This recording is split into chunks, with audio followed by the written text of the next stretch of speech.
Hello and welcome to the Halo Foundry. Today we'll be reviewing the Halo Icon Snapshot figures by Lootcrate. Lootcrate, if you didn't know already, are a waste recycling company where their business model was to send you boxes of rubbish for you to dispose of them on their behalf. Sometimes you'll keep one of the items because you remember watching an episode of Buffy the Vampire Slayer 10 years ago. Other times you'd palm one off to your friend as a Christmas gift. But most of the time, you would empty the contents of the box into your bedside drawer, where you'd occasionally see one of the items clawing its way to the surface of your junk, where you'll keep convincing yourself, yeah, one day I'll need that Fifth Element multi-pass. You just never know. Well, in 2016, Lootcrate released the first of the Halo Legendary crates into the wild. As Halo fans, what better way to show your love for this franchise than to pick yourself up a bi-monthly box filled to the brim with Halo-themed items? Then, in 2019, Lootcrate nearly died a brutal death, and the Halo Legendary crate saw its last entry. With 18 boxes in total across 3 years, I was honestly sad to see the end of them. As said, most of the items were utter rubbish. However, the things that were appreciated out of these were the Halo Icon Snapshot series, which were little chibi figures depicting one of your favourite characters captured in an epic pose. Now, with 2 years since the death of these Halo crates, are these figures still worth hunting down? Well, let's find out. First up, we have Series 1.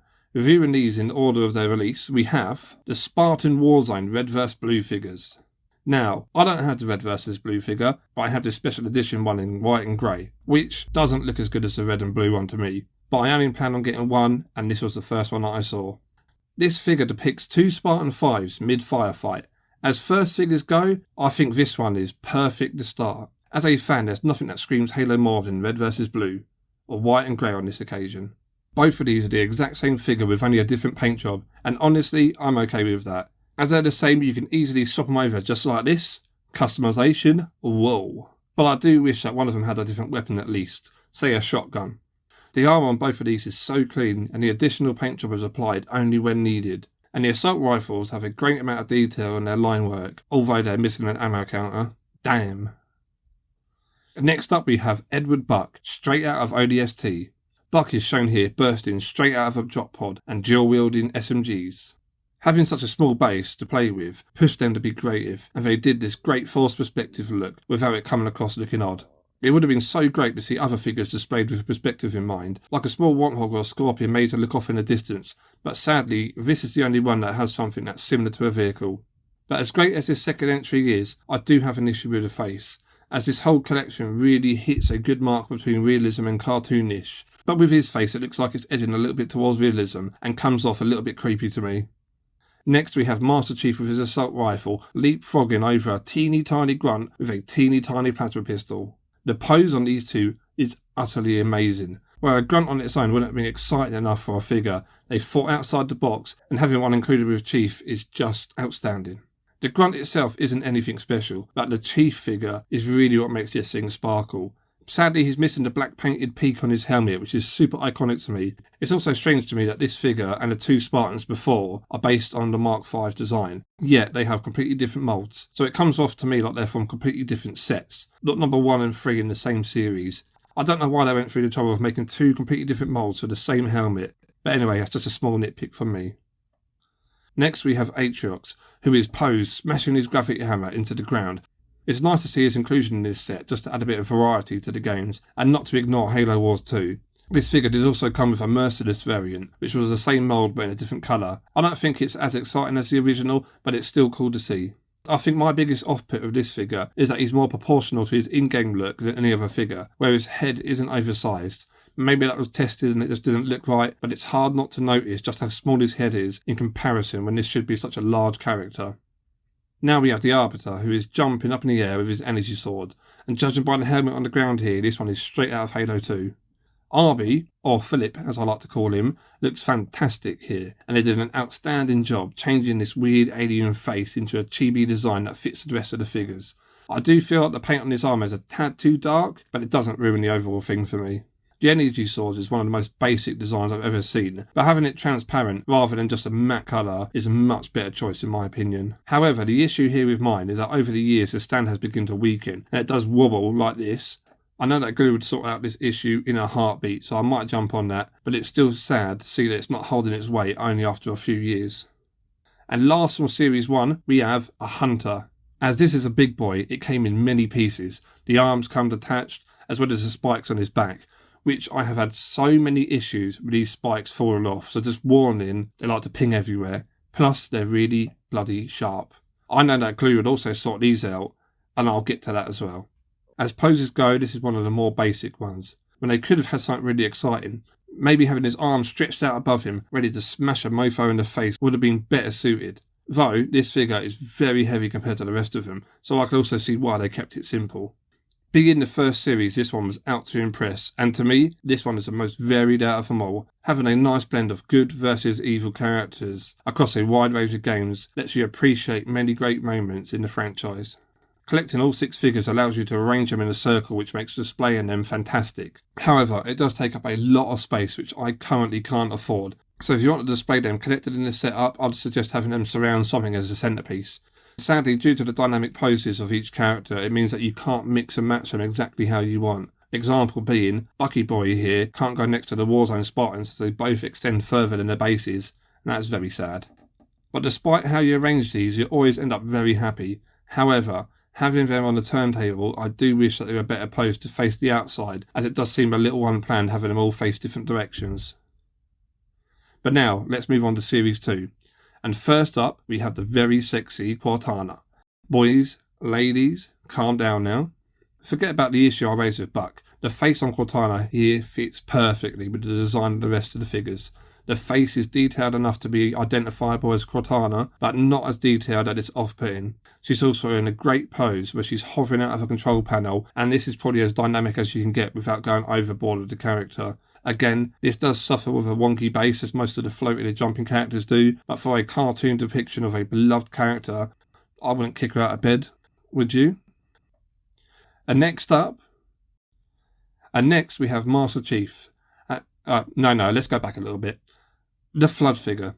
I really hate this with every fibre of my being. It's hideous. And not hideous like a flood is meant to be hideous. But hideous as in your parents always tell you that you're a handsome lad, but deep down you know that you're one ugly kid kind of hideous. 1. The assault rifle is a chunker boy. Look at the girth on it. My God. The face is thick. Misshapen lump of wasted plastic. His fat face is so fat that the fatness weighs down on the single spindly leg that is used to hold up his fat face. This thing was bending over right outside the box and I hate it.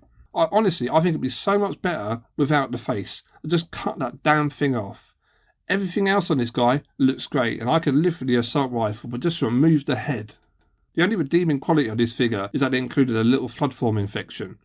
And if I do this and move this here, much better.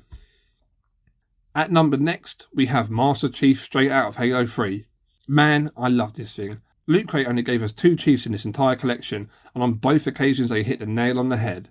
This one is so dynamic and tasty, and really captures the essence of the trailer Starry Night. Maybe they could have beefed it up a little bit by adding an assault rifle on his back just to capture the trailer more, but it does well as it is. Yummy yummy.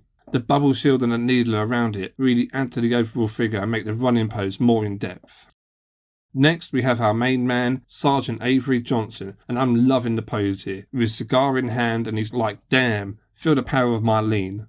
With a crate and shotty at his foot. Cool.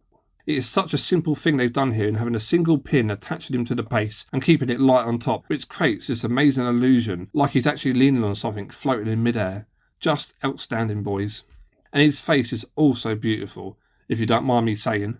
And it's falling in line with Cortana, where it's cartoony enough to fit in with the rest of the clan, but also staying true to the character.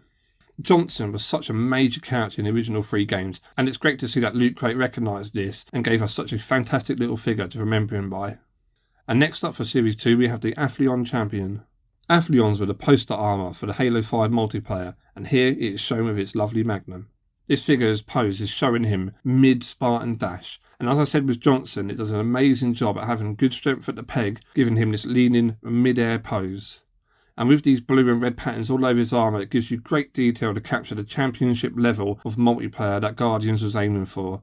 Though, this isn't one of my favourite figures in this collection, but they did try and go above and beyond in all areas.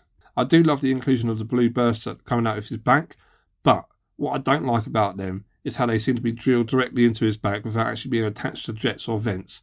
With so much detail being added to all of these figures, it's a shame to see that they didn't have the same care and just seemed like they tacked on the back, giving this weird floaty look. The last figure for Series 2 is the Prophet of Truth. Now, I need to quickly point out that I did break the pole on this guy, so he's a little bit floppy. I do intend to fix it like I do all the other times, glue and all that, but sometime in the future. But with its floppiness aside, this was a great inclusion to have the leader of the Covenant in this set. The scaling on this guy is nice for him personally, giving him this tiny little throne, building up to a great big head and crown. Weirdly though, it is super small in scale next to all the other figures, so making him a little bit bigger wouldn't have hurt. But as it is, it's a cool figure, and the colours used here with the metallic purple are a good difference than anything else that we've been given. And there we go, that's Series 2. These do also fit when you slide them next to each other, but it doesn't have the same impact as the first series. Going from a creative circle to a huddled mess just isn't a step in the right direction for me.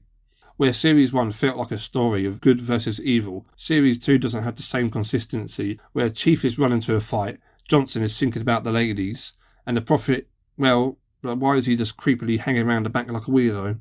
What also disappoints me here is the lack of creativity in all the poses. None of them can match anything seen in Series 1, despite how great the leading effect is on Johnson and the Athleon. I'm also not fond of the Forerunner bases, and I would have loved to have seen them continue with the Sand, or have completely different bases for each character, with Cortana being the only one with a Forerunner base. Now that would have been fantastic. Now, we're moving on to the final series, Series 3. This one was designed to be a set, with the entire thing being based on Halo Reach and follows Noble Team, with each crate giving you a Noble member. First up, we have the leader of Noble Team himself, Carter, posed like an absolute G and holding his battle rifle. My biggest concern for this one is the helmet, as it is suffering from a little thing I call Big Chin. Just look at that thing. It could take your bloody eye out. But putting that huge chin aside, what a wicked figure to start off the final series. The pose they gave him here matches the character perfectly. Next up, we have the lone survivor of Noble Team, June. Like Carter, he does have a little bit of added chin under his sniper, but luckily it's mostly hidden. What I love about this series are the bases, with all of them resembling a dusty battlefield, but each one is slightly different than the last and not just copy and paste. Looking at June's base, you can see that there's some plant life painted, which looks great and it's a nice little touch. Next on the list we have George, the big boy, looking all big and muscly. Damn boy, he go Jim. The only criticism I have for this figure is it's the same size as the rest. Saying that, some are actually even taller than this one. And we all know George, he was the tallest out of Noble Team by a fair amount. It would have been a nice touch just to see them scale him up a little bit, just so he doesn't look so weird and out of place with all the rest of them. Now, we're moving on to Kat, sadly without the bullet hole in her helmet. Again, everything about this figure is stunning. However, these Reach figures have so much more paint and detail on them that I wish that it went a little bit further with her metal arm. As comparing it to everything else, it comes across a little bit under-detailed. Maybe just adding another colour of paint just to highlight it would have been a nice touch. Next up, we have the legendary man himself, Emil. You can tell they put a lot of effort into moulding this guy's skull, and it really paid off. Emil was a favourite amongst fans, and I could see this figure being people's favourite out of all of these. They really nailed him here and gave him a great pose without going overboard. And finishing up Series 3 we have Noble 6. I love the whole design of 6 here, but what I'm not liking is the paint job. The silver that they used in my opinion is a little bit too bright. I think maybe they should have swapped this paint with the Arbiter and that would have been perfect. Now I need to give Lootcrate some credit here. With all the issues that they had financially building up to this series, they at least made sure it ended with a bang. Out of all of this series, this one is the most detailed, with every member of Noble Team having tons of additional paintwork applied all over and having smaller details added to their armour, like the bullets on June's shoulder and the knife on Emil and Six's shoulder. Halo Reach was the most realistic Halo game to date when it released, and they really pushed all of their designs by adding more panel lines, screws, pocket straps and so much more to each Spartan, and Lootcrate made sure that the added detail was carried straight over to these figures. Unlike Series 2, the fact that all of these share the same sort of design in their base really helps. As these weren't meant to be separated, they're meant to be displayed as one unit. But there's my issue with this series. It's great to see the whole of Noble Team, and it was such a great end to a collection, but the variety was of course lacking. And there we have it, all 18 icon figures across 3 series of Halo Legendary crates. Having all of these together, you get a great variety of characters across tons of different Halo games. Excluding a few issues I pointed out, this collection is outstanding across all areas, and it's a shame to see it not continue into Series 4 and beyond. Series 2 has to be my least favourite out of all of them. 50% of this was due to the flood form, 50% for the bases. But this series of course gave us Johnson and Cortana, which are of course pivotal characters in Halo, and the collection just wouldn't be complete without them. Taking my middle spot is Series 3. I love the fact that we got the whole of Noble Team, and I think it's just such a great way to end the series, giving us some of Halo's most iconic characters as one whole squad. But my only issue here, it wasn't as varied as other series. Maybe they could have only given us Carter and Emil just to satisfy that reach first. Then they'll have 4 slots open for other characters. Maybe more Covenant, that would have been cool. But then, maybe that was the plan, to keep the series going on, but it was cut off before its time. But taking my top spot is of course Series 1, and I really have to give this one the most credit, just for the dynamic poses and because it was the most varied. It does feel like they started this collection to have you create battlefields or dioramas with all the figures, but they didn't carry that over to Series 2, where the poses became a little bit more standard. The hero poses, if you will. But with that said, these are all still amazing. As one collection, I'd highly recommend you picking them up, though that could prove very difficult nowadays. I do occasionally see them pop up on Amazon or eBay, so if you want to pick them up, start there. Even this flood form, as much as I hate its fat face, the collection just wouldn't be complete without it, so you have to buy this one, unfortunately. But let me know down below, do you have this collection, and what are your thoughts? Do you wish Lootcrate to return one day so we get more of these figures, or are you happy with the non-subscription boxes like the one Culturefly are doing? Or are you happy that this series ended? Whatever your opinion, let me know in the comments down below. And don't forget to like and subscribe for more weekly Halo Gear videos.